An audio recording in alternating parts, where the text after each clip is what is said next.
Welcome sa Dries TV. Kung interesado ka sa ganitong news, huwag kalimutang isubscribe ang ating YouTube channel. Maraming salamat! So ayun, welcome back again sa ating YouTube channel mga kakimpaw, and sa update natin ito ang pag-uusapan natin ay tungkol sa mga importanteng kaganapan kina Kim and syempre kay Paula Avellino. Pero bago po ang lahat, maraming salamat sa inyong patuloy na pagsuporta at pagsubaybay sa mga daily update natin. Kaya naman bilang pasasalamat, narito po ang ilang napili kong komento patungkol ito sa naging previous update. Unang komento mula po ito kay Ginang Marieta Tomenes. Sabi niya, "Good PM Ders, ako malakas ang aking paggalang at respeto kay Pau. Hindi lolokohin ni boss si Kim dahil alam naman natin at nadarama na mahal ni Pau si Kim, tsaka nas tamang edad na si Pau. Ang talagang hanap ng Kim Pau ang pagsasamang tapat at walang lokohan sa relasyon. Kami malakas ang paninindigan na sila na sa bawat isa. God bless, good luck, ingat kayo lagi, Kim Pao." Maraming salamat po sa komento, Ginang Marieta Tumenes. Yes, nararamdaman din naman po namin yan na hindi po yan gagawin ni Paulo kay Chinita Princess. Kung baga naisipan lamang po nilang itanong na, what if?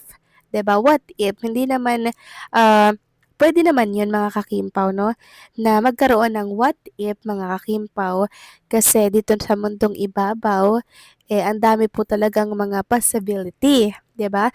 Pero nararamdaman naman natin kay Paulo na seryoso siya kay Chinita Princess. And si Paulo po kasi hindi siya yung malokong tao.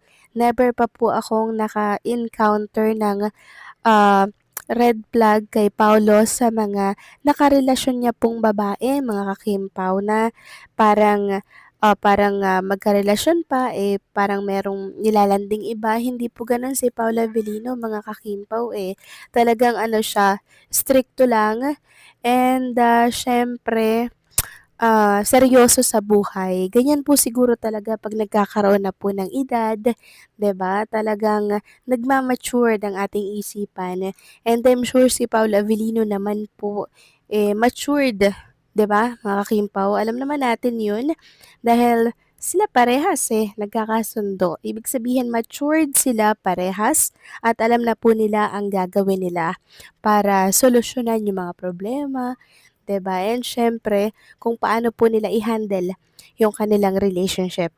So maraming salamat po sa komento, Ginang Marieta Tomenes. God bless po and mabuhay kayo. Next comment naman mula po kay Ginang Norma Dayag. Sabi niya, "Wala namang mawawala sa inyo if you follow a certain ritual, if this is one of their belief in their culture.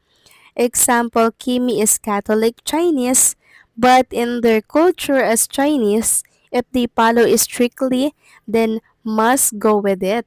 Even Paulo being Isagada, then there is a certain ritual in their culture or belief, then they follow this strictly. Di naman masama kung gagawin nila, walang mawawala sa kanila. Malay mo, ito yung makapagliligtas sa mga hula ni Rudy Baldwin sa kanya. There's no harm in doing this ritual. Sana'y sumang-ayon si Paulo dito sa ritual na ito. God bless them both." Maraming salamat sa komento, Ginang Norma Dayag, para kay Paula Avellino.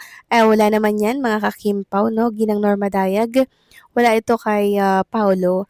Kasi ito'y parang guidance lang naman po, and protection para sa mga evil eyes, and syempre sa mga masasama po na pwedeng mangyari na i-rebuke ng dahil doon. So walang masama mga kakimpaw sa ritual na to dahil nasa atin ang kapalaran. Guidance lang to mga kakimpaw, okay? So maraming salamat sa komento, Ginang Norma Daya. God bless po sa inyo and mabuhay kayo. So eto na nga, pag-usapan na natin mga kakimpaw, mga topic po na nakalap natin sa gabing ito, at unahin na nga nating pag-usapan ang tungkol dito sa nabasa ko po na pa-blind item sa Chiko Mo Yan, na kung saan talaga naman pong kanya-kanyang hula ang mga netizen na ay Kimpaw yan, ay Dasbia yan, at kung ano-ano pa. Sabi kasi dito sa pa-blind item, usap-usapan ngayon ng isang love team na todo suporta at todo push ng isang malaking network.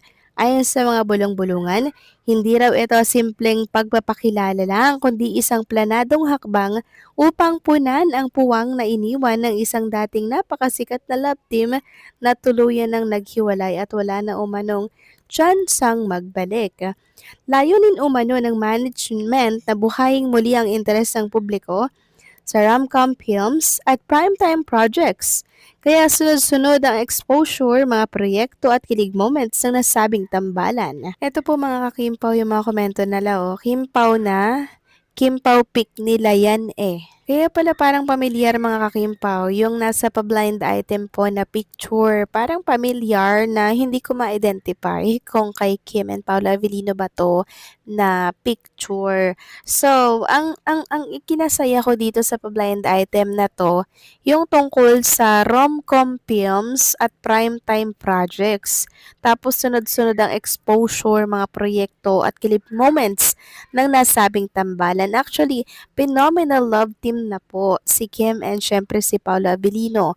Noon pa man po talaga namang sikat na to mga kakimpaw. And dapat naman talagang i-push at suportahan ng management ng network nilang tambalang Kimpaw dahil ito po yung talaga namang nagpapasok ng malaking halaga sa kanilang network. Kaya kung Kimpaw man po ang tinutukoy dito, abay may dapat tayong abangan mga kakimpaw ha. Romcom daw at saka prime time. Well, abang-abangan natin yan. Samantalang next topic naman tayo, pag-usapan natin ang tungkol naman dito sa mga bansa pong pupuntahan ni Kim and Paula Avellino sa World Tour. So sabi dito, confirmed TS location, South Korea mention as a destination by fans and in social media teasers. Singapore, Taipei, and Jakarta listed as part of the tour's Asian circuit. Canada fans in Red Deer, Alberta have already organized special screening for their movie My Love Will Make It, building anticipation for potential stop. So, purpose, the tour follows the massive success of their television series Alibi and their hit film serving as a global celebration and pan-meet event. So, 5 bansa pa lang po mga kakimpaw ang nasabi dito. Pero may mga ibang lugar pa po na pupuntahan si Kim and Paula Avellino sa kanilang World Tour by April 2026. So, hopefully, madagdagan pa to mga kakimpaw. Like Singapore, diba? Na kung saan ang dami din pong mga Kimpaw fans na nag-aantay sa pagpunta po ni Kim and syempre ni Paula Avellino. So, wag kayong mag-alala mga kakimpaw kasi hindi pa naman ito finalize. Pwede pa po itong madagdagan. Kaya kalma lang po kung wala dito yung mga bansa na kinaroroonan ninyo mga kakimpaw, okay? So kayo ba, ano po ang masasabi ninyo dito? Please comment down below. And syempre, don't forget to like, share, comment, and subscribe.